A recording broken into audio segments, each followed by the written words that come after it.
जय हिंद दोस्तों। आज हम लोग केंद्र शासित प्रदेश के बारे में पढ़ेंगे। केंद्र शासित प्रदेश को इंग्लिश में क्या बोलते हैं? Union territory. और ये चैप्टर 8 में है, आर्टिकल 239 से 42 में। सबसे पहले हम लोग जानेंगे कि केंद्र शासित प्रदेश कहते किसको हैं। तो केंद्र शासित प्रदेश का मतलब होता है कि केंद्र के शासन में क्या है? प्रदेश। जैसे हम लोग भारत में 28 गो राज्य है और 8 क्या है? केंद्र शासित प्रदेश। तो जो राज्य होता है उस पर मुख्यमंत्री का कंट्रोल होता है, लेकिन जो केंद्र शासित प्रदेश होता है उस पर किसका कंट्रोल होता है? केंद्र सरकार का। यहाँ लिखा हुआ है क्या कि केंद्र शासित प्रदेश, यानी केंद्र मैंने क्या? सेंट्रल सरकार, सेंट्रल सरकार। और शासित मतलब शासन। मैंने केंद्र शासित प्रदेश में किसका शासन होगा? सेंट्रल गवर्नमेंट का शासन होगा। तो वही बोल रहा है कि केंद्र शासित प्रदेश। अब हम लोग पढ़ेंगे कि केंद्र शासित प्रदेश कौन कौन से राज्य को बनाया जाता है, चाहे केंद्र शासित प्रदेश किस लिए बनाया जाता है। तो इस चीज़ का जानकारी आज हम लोग इस क्लास में लेंगे। हाँ, अभी हम लोग बात क्या कर रहे थे कि भारत में कुल कितने केंद्र शासित प्रदेश हैं? 8। और केंद्र शासित प्रदेश के मतलब क्या होता है कि केंद्र सरकार का क्या होगा भारत पे? हाँ, भारत जो केंद्र सरकार है उस केंद्र शासित प्रदेश पर क्या होगा? शासन होगा। अभी बात कर रहे थे कि पूरा भारत में 28 राज्य है। कितना है? 28 स्टेट है, 28 स्टेट है। उसके बाद 8 क्या है? यूनियन टेरिटोरी है। अभी हम लोग बात कर रहे थे कि जो 28 स्टेट है उस पे मुख्यमंत्री का शासन होता है, यानी वहाँ पे जहाँ पे मुख्यमंत्री होता है वहाँ पे उसको ज़्यादा पावर रहता है राज्य को कंट्रोल करने के लिए। लेकिन कहीं कहीं केंद्र शासित प्रदेश में भी क्या होता है? मुख्यमंत्री होता है, लेकिन उतना पावर नहीं रहता है जितना उस पर सेंट्रल सरकार का पावर रहता है। यानी केंद्र शासित कहने का मतलब है कि वहाँ पे मुख्य रूप से किसका पावर रहेगा? केंद्र शासित प्रदेश। अब यहाँ पे भारत में 8 केंद्र शासित प्रदेश है, लेकिन 8 को बनाने का क्या है? अलग अलग रीजन है। केंद्र शासित प्रदेश बनाने का क्या है? अलग रीजन। अभी हम लोग क्या पढ़ रहे थे कि केंद्र शासित प्रदेश में केंद्र का क्या होता है? सीधा नियंत्रण होता है। उसके बाद बोला है कि यहाँ के राज्य सरकार को सीमित शक्तियाँ ही प्राप्त रहती है। मतलब जो केंद्र शासित प्रदेश होता है उसमें स्टेट गवर्नमेंट को क्या होता है? सीमित शक्ति का होता है? प्राप्त होता है। जिसे कहने का मतलब यह है कि जम्मू कश्मीर पहले एक विशेष राज्य का दर्जा उसको मिला था, लेकिन आज के डेट में वहाँ पे मुख्यमंत्री है, लेकिन उसको क्या है? सीमित शक्ति है। वहाँ पे सबसे ज़्यादा किसका ताकत है? सेंट्रल गवर्नमेंट का है। ओकर बाद बोल रहा है कि भारत में कुल 8 केंद्र शासित प्रदेश है। कितने केंद्र शासित प्रदेश है? 8। एक हम लोग का जम्मू कश्मीर है, एक हम लोग का लद्दाख है, चंडीगढ़ है, दिल्ली है, दमन दीप और दादरा नगर हवेली है, पांडिचेरी, लक्षद्वीप, अंडमान निकोबार है।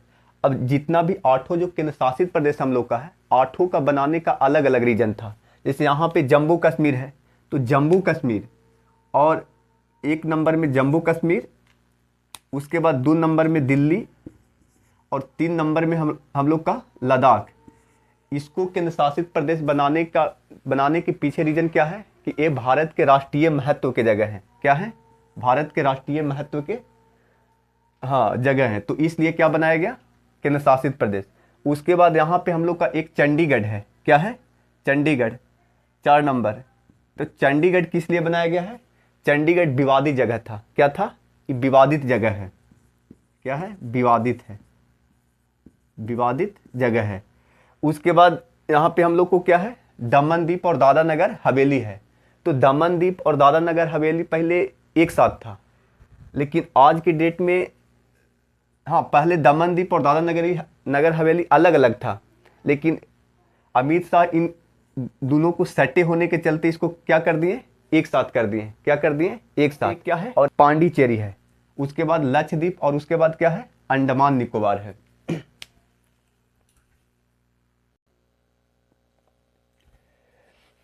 तो यहाँ पे दमन दीप और दादरा नगर हवेली का काची था, बहुत छोटा होने के चलते इसको क्या बनाया गया? केंद्र शासित प्रदेश। पहला हम लोग काची देखें कि भारत का जो काची है राष्ट्रीय महत्व का हो, जैसे जम्मू कश्मीर, लद्दाख, उसके बाद क्या है? दिल्ली। तो इसको क्या बनाया गया? केंद्र शासित प्रदेश। उसके बाद दूसरा कारण क्या है कि अगर भारत के कोई क्षेत्र विवादित रहेगा तो केंद्र सरकार उसको क्या बना देगा? केंद्र शासित प्रदेश। उसके बाद तीसरा कारण है और दमन दीप और दादरा नगर हवेली क्या है? बहुत ज़्यादा छोटा है, तो छोटा भी रहने पर क्या होता है? केंद्र शासित प्रदेश घोषित किया जाता है। इसको छोटा होने के चलते क्या कहा जाता है? हाँ, ये बहुत ज़्यादा छोटा है। उसके बाद हम लोग का क्या है, पांडिचेरी। तो पांडिचेरी का क्या संस्कृति भारत से बहुत हटके है, जिसे कहने का मतलब है कि भारत में 28 केंद्र शासित प्रदेश हैं और उसमें भारत में 28 राज्य है और 8 क्या है, केंद्र शासित प्रदेश। तो उसमें जो पांडिचेरी है, इसका संस्कृति क्या है, बिल्कुल अलग है, यानी भारत से हटके है। तो इसलिए इसको क्या बना दिया गया, केंद्र शासित प्रदेश। इसका संस्कृति अलग है। उसके बाद यहाँ पे है कि लक्षद्वीप और अंडमान निकोबार। तो लक्षद्वीप और अंडमान निकोबार क्या है, यह भारत से बहुत ज़्यादा क्या है, दूर है। तो अगर भारत से कोई क्षेत्र बहुत ज़्यादा दूर है तो उस कंडीशन में भी क्या बनाया जाता है, केंद्र शासित प्रदेश। तो ये मोटा मोटी हम लोग का 5 कारण है केंद्र शासित प्रदेश बनाने का। पहला क्या है कि अगर राष्ट्रीय महत्व का रहेगा तो उसको केंद्र शासित प्रदेश बना दिया जाएगा। जैसे जम्मू कश्मीर, लद्दाख और किस चीज़ को बनाया गया, चंडीगढ़, हाँ, दिल्ली को। उसके बाद दूसरा कार्य था कि विवादित था, चंडीगढ़ विवादित था, तो इसलिए विवादित, यहाँ भारत के लगभग पश्चिम में क्या है, चंडीगढ़, और कुछ एरिया पाकिस्तान में है चंडीगढ़, यानी पंजाब के हिस्सा, और कुछ क्या है, भारत में है। लेकिन विवादित ही था कि भारत में पंजाब एक राज्य है और एक क्या है, हरियाणा। दोनों चंडीगढ़ के लिए क्या कर रहे थे, लड़ाई कर रहे थे। तो उस कंडीशन में भारत सरकार ने चंडीगढ़ को क्या कर लिया, केंद्र शासित प्रदेश बना दिया। और केंद्र शासित प्रदेश में पूरा चंडीगढ़ पे किसका कंट्रोल रहता है, केंद्र सरकार को रहता है। तो 5 कारण है हम लोग को केंद्र शासित प्रदेश बनाने का। उसके बाद बोल रहा है कि दिल्ली तथा जम्मू कश्मीर केंद्र शासित प्रदेश है जिसका अपना हाई कोर्ट है। हाँ, ये भी एक क्या है, खासियत है कि दिल्ली तथा जम्मू कश्मीर केंद्र शासित प्रदेश होते हुए भी इसका अपना हाई कोर्ट है, लेकिन और जो केंद्र शासित प्रदेश है उसका अपना हाई कोर्ट नहीं है। उसके बाद बोल रहा है कि सबसे बड़ा केंद्र शासित प्रदेश अंडमान निकोबार है। अगर हम लोग क्षेत्रफल की बात करें तो सबसे बड़ा क्या है, सबसे बड़ा केंद्र शासित प्रदेश है अंडमान निकोबार। और अगर हम लोग जनसंख्या में बात करें तो सबसे ज्यादा जनसंख्या अगर कोई केंद्र शासित प्रदेश के है तो दिल्ली का। अब हम लोग यहाँ देखेंगे, लिखा हुआ है कि 3 ऐसे केंद्र शासित प्रदेश है जहाँ विधानसभा है। अभी हम लोग बात भी कर रहे थे कि हाँ, जिस कारण मुख्यमंत्री बैठते हैं, हाँ, जहाँ पे विधानसभा होगा वहाँ पे क्या बैठते हैं, मुख्यमंत्री। उन पर नियंत्रण उपराज्यपाल का भी का होता है। यहाँ पे जम्मू कश्मीर, दिल्ली और काची है पांडिचेरी। तो यहाँ पे काची है, मुख्यमंत्री बैठता है, यानी विधानसभा का चुनाव होता है। और इसके पहले भी हम लोग पढ़े थे कि जहाँ जनसंख्या अधिक होता है वहीं पे क्या होता है, विधानसभा।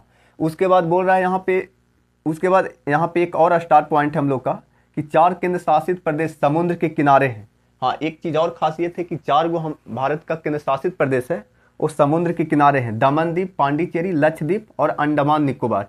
उसके बाद हम लोग का नोट नंबर 1 और 2 है, बोल रहा है कि जिस केंद्र शासित प्रदेश की जनसंख्या अधिक होती है वहाँ विधानसभा, मुख्यमंत्री तथा उपराज्यपाल तीनों होते हैं।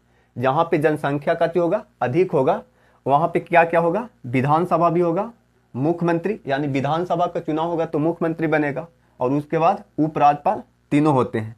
लेकिन बोल रहा है कि जहाँ जनसंख्या कम होगा वहाँ प्रदेश में क्या होगा, प्रशासक होगा, यानी सेंट्रल गवर्नमेंट का वहाँ पे आदमी काम करेगा।